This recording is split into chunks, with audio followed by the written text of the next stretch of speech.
"Open the system and I'll give you unlimited compute power," joked the tech CEO.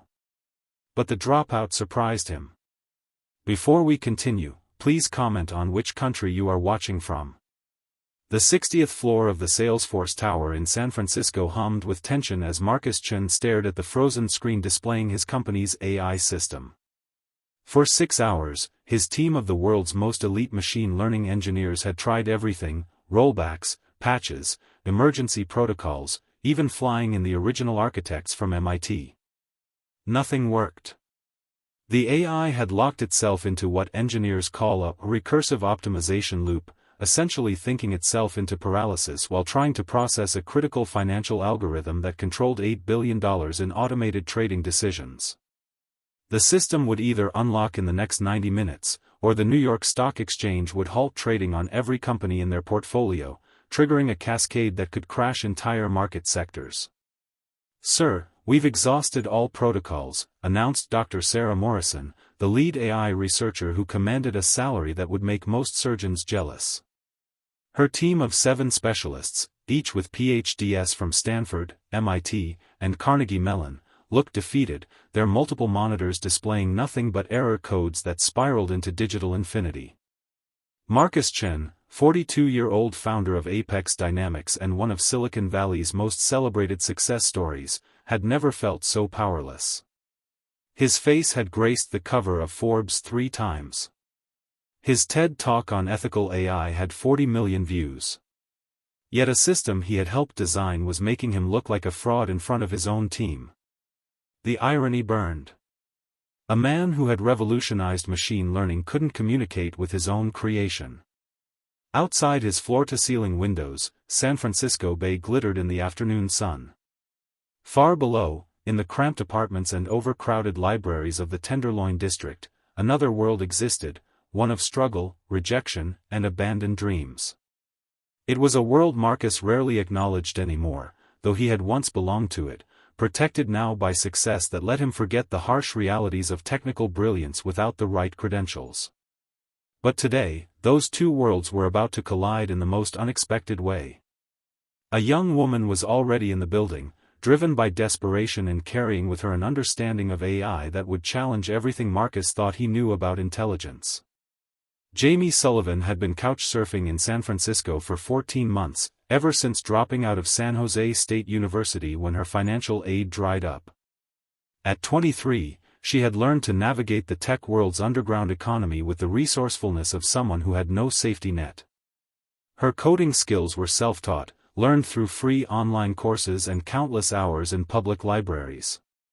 Her brilliant insights into machine learning had been dismissed by 3 different companies during interviews because she lacked the magic letters, BS, MS, PhD, that Silicon Valley used as gatekeepers. Today, hunger and desperation had driven her to something risky. She had been hired through a gig app to deliver lunch to the Apex Dynamics office, but she knew the real reason she was here. For weeks, she had been following the technical forums where Apex engineers anonymously discussed a growing problem with their flagship AI system. She had seen the patterns they were missing, understood the architectural flaw they couldn't see, and had even posted solutions under a pseudonym, solutions that were ignored because her profile showed no prestigious affiliations. Using her delivery credentials, Jamie made her way through security and up to the executive floors. She had timed it perfectly. The shift change when security was distracted, the lunch rush when people assumed anyone with a badge belonged. Years of navigating spaces where she wasn't supposed to be had taught her to move with confidence that deflected questions. As she approached the executive suite, she could hear raised voices through the glass walls. Technical jargon mixed with frustration. Words like cascading failure, optimization deadlock, and market exposure. Her analytical mind, trained by necessity to identify opportunities, immediately understood, this was the crisis she had been tracking. And she knew how to fix it. Jamie had an unusual gift with AI systems. While others saw code and algorithms, she saw behavior patterns and decision trees. In the brief windows when she could access decent computers at libraries or coffee shops, she would spend hours studying machine learning architectures, finding elegant solutions to problems that stumped credentialed engineers. Her approach was different, shaped by having to make things work with limited resources, by understanding systems from the bottom up rather than through academic theory. With practiced confidence, Jamie located a conference room adjacent to the crisis center. Through the glass partition, she could see the team of engineers surrounding multiple monitors, their body language screaming defeat. At the center stood a man who had to be Marcus Chen, his posture radiating the kind of authority that came from building a billion-dollar company from scratch. For a moment, Jamie hesitated. She could leave the delivery, collect her $12, and disappear back into the gig economy. But something about the challenge called to her brilliant mind. And the truth was, she had been surviving on ramen and rejection for too long. This might be her only chance to prove that intelligence wasn't about credentials, it was about understanding. Against her better judgment, she knocked on the glass door and stepped inside. The silence in the room was deafening when Jamie walked in carrying a bag of lunch orders. 8 pairs of eyes turned toward her in confusion. 7 elite engineers and 1 tech CEO who looked like he was having the worst day of his celebrated career. "Delivery for Chen," Jamie said, her voice steady despite her racing heart. But instead of leaving, she set down the bag and gestured toward the frozen screens. "Also, I can fix your AI system." Dr. Morrison's laugh was sharp and dismissive. "Security? We have an unauthorized." "Wait," Marcus raised his hand, something about the delivery woman's confident tone cutting through his stress-induced fog. "What did you just say?" Jamie's stomach was empty, she had skipped breakfast to save money, but her mind was sharp. She looked directly at Marcus, her eyes meeting his without hesitation. Years of being dismissed had stripped away any intimidation she might have felt in the presence of Silicon Valley royalty. "Your AI is stuck in a recursive optimization loop," she said simply. "I've been following the technical discussions online. Your team is trying to break the loop by forcing a reset, but that's not the problem. The system isn't broken, it's protecting itself." The room fell silent except for the quiet hum of servers and cooling systems. Dr. Morrison stepped forward, her voice dripping with condescension. "Miss, this is a proprietary neural network architecture with quantum-inspired optimization protocols. Unless you have a background in. It's a transformer-based system with reinforcement learning overlay, modified to use gradient descent optimization across parallel processing chains," Jamie interrupted, her eyes scanning the error codes displayed across multiple monitors. "The problem isn't the architecture. It's that your recent update created competing reward functions. The system is trying to optimize for contradictory goals simultaneously, so it's frozen trying to calculate which objective takes priority." The room fell into stunned silence. Even Marcus, accustomed to being the smartest person in any room, found himself staring at this delivery woman who had just diagnosed a problem his team of PhDs couldn't solve. "That's actually a valid hypothesis," whispered Dr. Morrison, her defensive tone softening.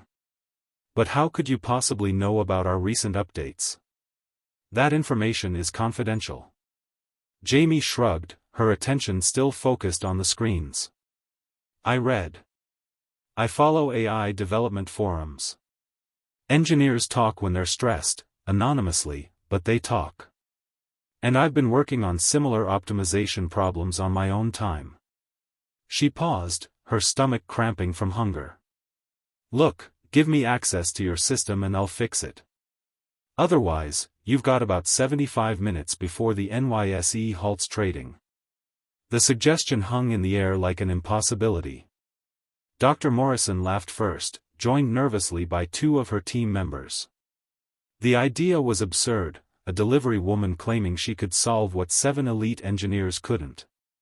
But Marcus Chen didn't laugh.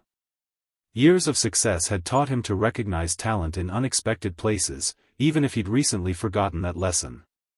He studied Jamie's face, seeing something familiar in her confident desperation, a reflection of his own younger self before success had made him comfortable.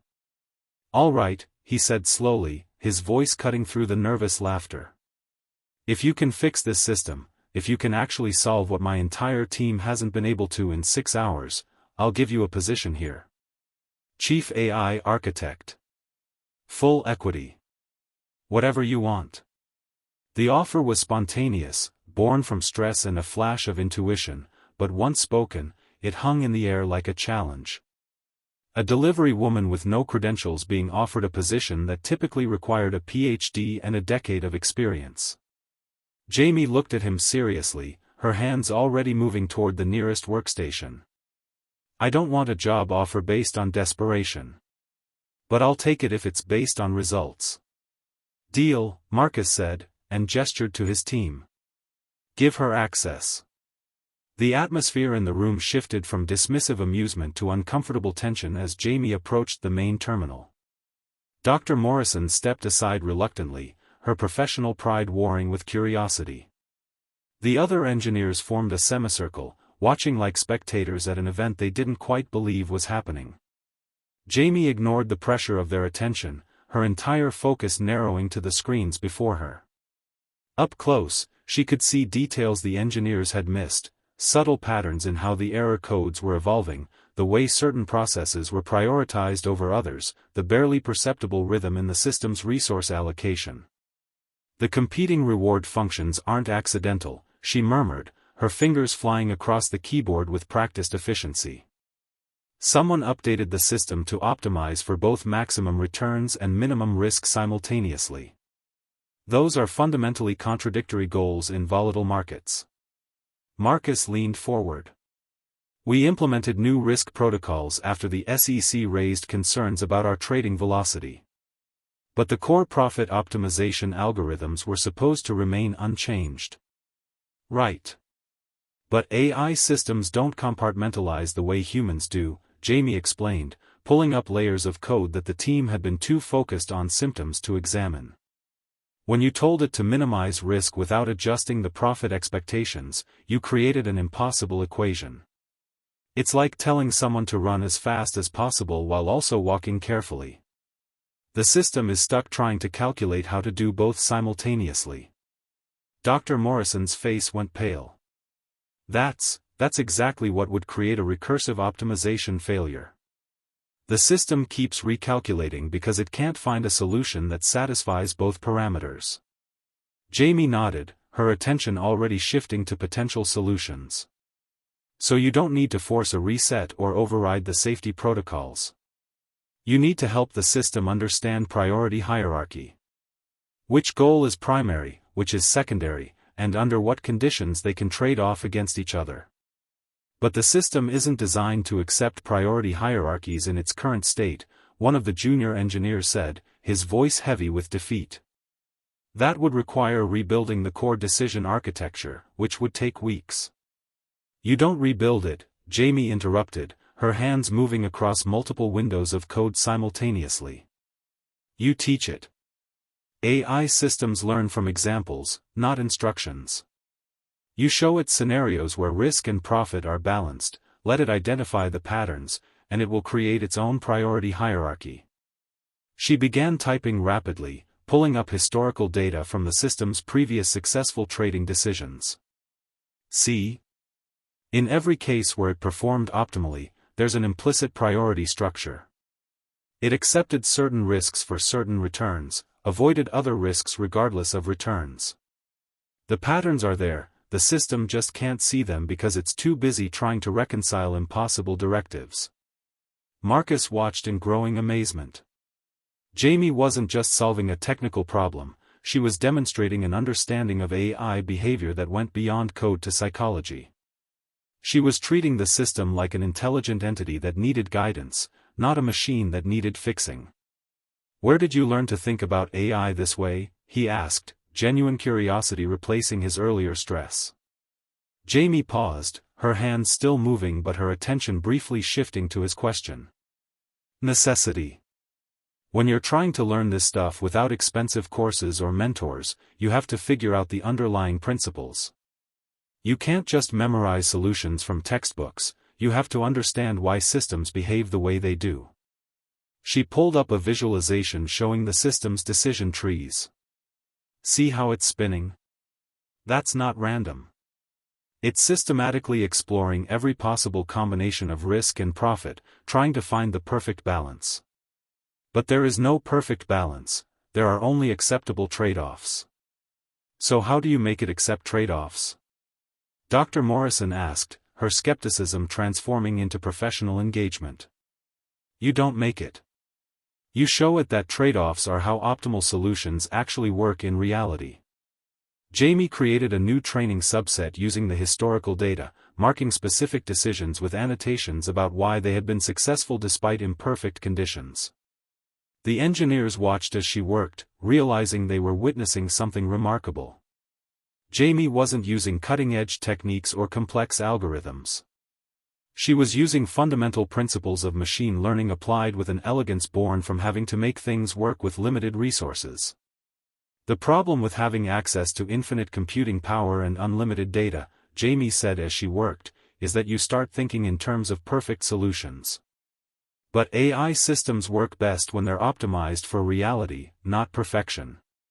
Reality is messy, contradictory, and full of trade-offs. Marcus found himself nodding. His success had come from similar principles in business, practical solutions that worked being better than perfect solutions that never launched. But somewhere along the way, his company had started prioritizing theoretical elegance over practical functionality. Jamie's training subset was ready. She fed it into the frozen system through a pathway that bypassed the recursive loop, essentially giving the AI new information to consider while it was stuck in its infinite calculation. This is either brilliant or it's going to make things worse, Dr. Morrison whispered. Both outcomes teach us something, Jamie replied without looking up. For several minutes, nothing visible changed. The system continued its frozen state, error codes cycling through their familiar patterns. Then, subtly, the rhythm changed. The error codes began appearing in a different sequence. Resource allocation shifted. The recursive loop was beginning to find exit pathways. It's working, one of the engineers breathed. The system is processing the new training data. Jamie's hands moved faster now, monitoring multiple metrics simultaneously. It's not just processing, it's learning. Watch the decision trees. It's starting to create its own hierarchy of priorities based on the patterns I showed it. The screens began displaying new information. Not errors, but decision pathways. The system was emerging from its paralysis, using the examples Jamie had provided to construct a framework for handling contradictory objectives. Optimization resuming, Dr. Morrison announced, her voice filled with disbelief. The system it's self-correcting. It's using the training data to create new heuristics for balancing risk and profit. Marcus stared at the screens, then at Jamie, then back at the screens. In 20 minutes, this delivery woman, this dropout without credentials, had solved a problem that had stumped his elite team for 6 hours. The AI system came fully back online with a soft chime. Trading algorithms resumed. Market position stabilized. Crisis averted with 43 minutes to spare before the NYSE deadline. The room erupted in a mixture of relief, amazement, and professional shock. Holy shit, Dr. Morrison said, abandoning all academic formality. She actually did it. Marcus remained seated, his successful CEO persona momentarily replaced by something more human, genuine amazement. Jamie stood before the now functioning system like David before Goliath's fallen form. Young, uncredentialed, victorious against impossible odds. The position I offered, Marcus said quietly. Chief AI Architect. I was serious. Jamie turned to face him, and for the first time, the engineers saw emotion flicker across her face. Not excitement or gratitude, but something more complex, calculation mixed with caution. Why? She asked simply. The question caught everyone off guard. Dr. Morrison and the other engineers clearly expected gratitude or celebration. Instead, Jamie was interrogating the offer with the skepticism of someone who had learned not to trust promises from people in power. Because you saved my company, Marcus replied. Because you demonstrated abilities that. Those are business reasons, Jamie interrupted. You're a businessman.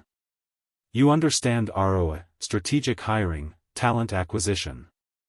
But you have 7 engineers with PhDs and decades of experience. Why would you offer a chief position to someone with no credentials, no degree, no proven track record? Her insight was uncomfortably accurate. Marcus had built his fortune on calculated decisions, not emotional gestures. The delivery woman's ability to see through his professional reflexes to the underlying question was as impressive as her technical skills. You're right, he acknowledged. Let me give you a different answer. I'm offering you this position because you represent something I forgot about, something I used to be. I dropped out of community college 20 years ago. Couldn't afford to continue, taught myself everything through library computers and borrowed textbooks. Built my first successful algorithm while working night shifts at a gas station. He moved closer to the window, looking down at the city where Jamie had been struggling. But somewhere along the way, I started hiring based on credentials instead of capability. Started looking for intelligence in places where it was already validated, already comfortable, already expensive. And I've been missing people like you, people like I used to be. Jamie followed his gaze to the window, seeing the city she knew intimately. A world of gig economy desperation, rejection emails, and nights spent wondering if brilliance without credentials would ever be recognized. And what do you expect in return? She asked, her voice carrying exhaustion from months of being dismissed. I expect you to change how this company thinks, Marcus said, surprising himself with the honesty of his answer. I expect you to keep solving problems in ways that credentialed engineers don't see. I expect you to remind us that intelligence isn't about where you went to school, it's about how you think. That's a lot of pressure to put on one person, Jamie said quietly. Then let's put it on more people, Marcus replied, a new idea forming. What if we created a program, a systematic way to identify and develop talent that doesn't fit traditional molds? People who've been rejected by universities or companies because they lack the right credentials, but who have the right minds. Jamie studied his face carefully, and the engineers watching realized they were witnessing something more than a job offer. This was a negotiation about values, about what kind of company Apex Dynamics would become. I have conditions, Jamie said finally. Name them. First, I don't just want a position for myself. I want to build a technical apprenticeship program that recruits based on problem-solving ability, not credentials. No degree requirements, no credential gatekeeping, just demonstrated skill. Marcus nodded slowly. Done. What else? Second, I want transparency about how this company's AI systems make decisions. If we're going to deploy algorithms that affect markets and people's lives, we need to be honest about their limitations and biases. That could affect our competitive advantage, Dr. Morrison interjected. It could also prevent disasters like today, Jamie countered. The only reason your system failed was because nobody wanted to admit that adding contradictory objectives might create problems. Transparency prevents that kind of thinking. Marcus smiled. Agreed. What else? Third, I want a voice in company strategy. Not just technical implementation, but decisions about what problems we're trying to solve and who benefits from our solutions. Technology isn't neutral, it amplifies the values of the people who create it. The room was silent. Jamie had just demanded influence that typically took decades to earn in Silicon Valley. But Marcus recognized something in her conditions. The same systematic thinking that had solved his AI crisis was now being applied to organizational design. You're not just asking for a job, he said thoughtfully. You're proposing a transformation of how this company operates. Yes, Jamie said simply. Because if you're serious about finding intelligence in unexpected places, you can't just hire me and call it diversity. You have to change the systems that made people like me invisible in the first place. Dr. Morrison stepped forward, her earlier skepticism replaced by respect. She's right. If today taught us anything, it's that our hiring processes are missing talent we desperately need. Marcus made his decision with the same intuitive speed that had built his fortune. All right. Chief AI architect with full authority to redesign our talent development programs. Equity package, strategic voice, and complete autonomy to build the apprenticeship program you described. And you'll expect nothing in return?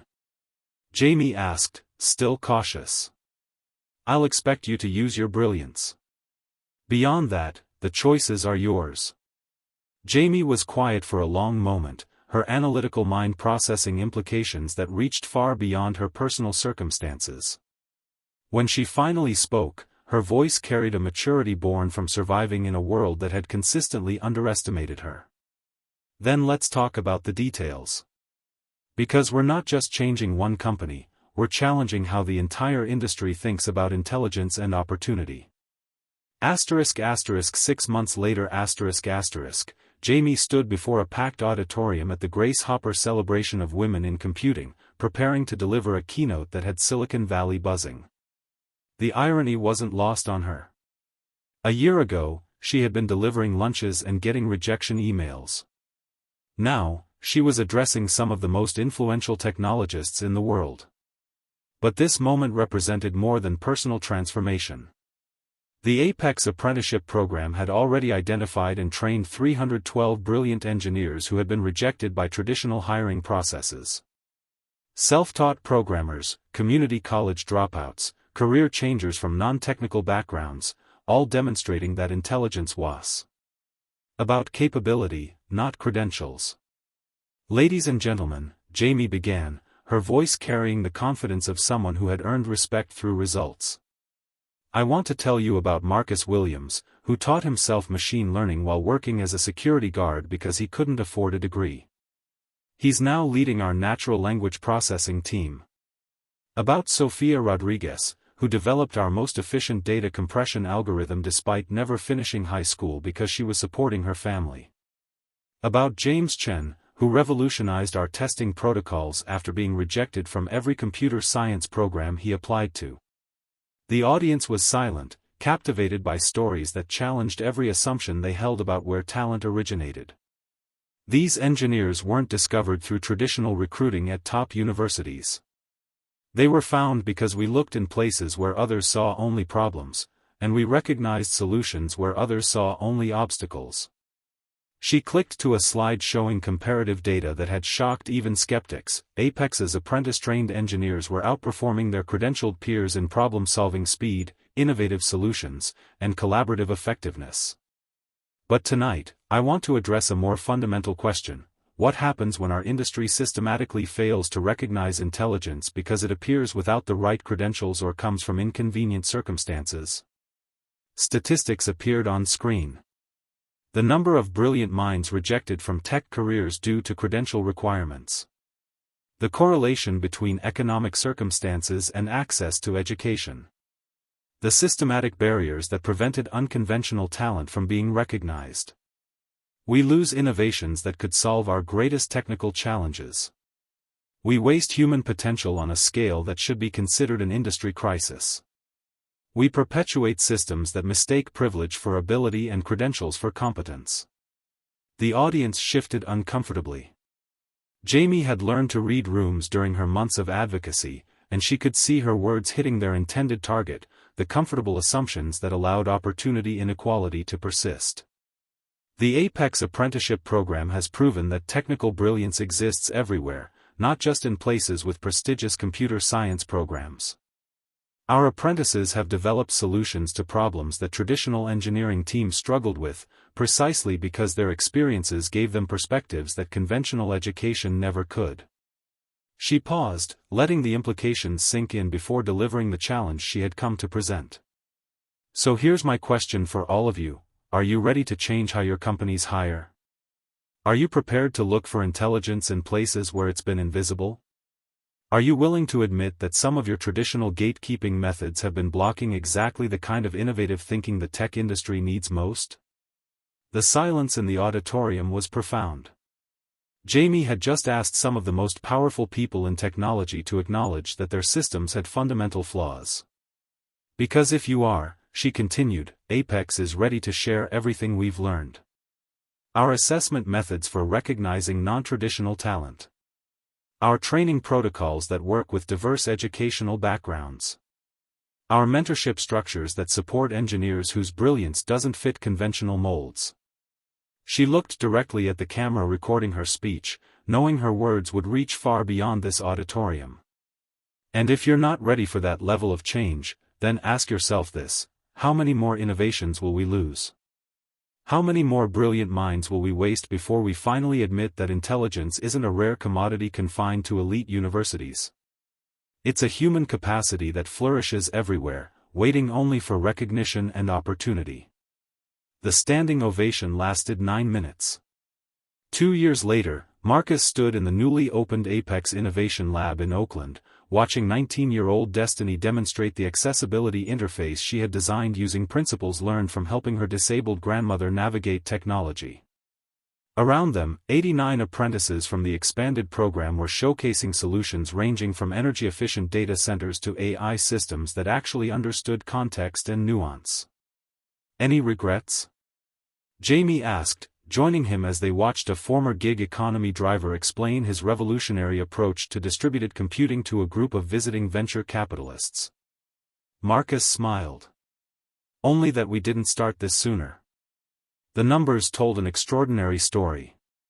Apex's apprenticeship graduates had filed 43 patents, improved company efficiency by 34%, and brought perspectives that had fundamentally changed how the company approached problem solving. But more importantly, they had proven that technical brilliance wasn't about credentials, it was about how people thought. The real success, Jamie reflected, isn't just what our apprentices have accomplished. It's that we've changed how the industry looks for talent. 12 major tech companies have launched similar programs. Stanford is revising their computer science admissions. Even the credential-obsessed companies are starting to recognize that intelligence comes in many forms. As the afternoon demonstration concluded, Jamie addressed the assembled crowd of apprentices, industry leaders, and visiting journalists. 2 years ago, most of you were invisible to a tech industry that claimed it couldn't find enough talent. Today, you're proving that brilliance exists everywhere. It just needed to be recognized and supported. She paused, looking around at faces that reflected every background America contained. You've shown the world that intelligence isn't about where you went to school or what credentials you have. It's about how you think, how you solve problems, and how you use your abilities to make things better. The Apex Apprenticeship Program had become more than a hiring initiative. It had become proof that industry transformation was possible when you changed fundamental assumptions about human potential. Intelligence, it turned out, had always been everywhere. Silicon Valley had finally learned how to see it. Jamie Sullivan changed the tech industry because one person saw potential where others saw only a lack of credentials. Right now, in your community, there's another Jamie. A brilliant mind whose intelligence is invisible to systems designed to find it. A problem solver who could revolutionize technology if someone just gave them the chance. The question isn't whether these people exist. The question is whether you'll be the one to recognize them. Every day that passes, we lose innovations that could change everything. We waste potential that could transform industries. We overlook solutions to our biggest challenges because we're not looking in the right places. But you can change that. Share Jamie's story. When people understand that intelligence appears everywhere, they start seeing it everywhere. Look differently.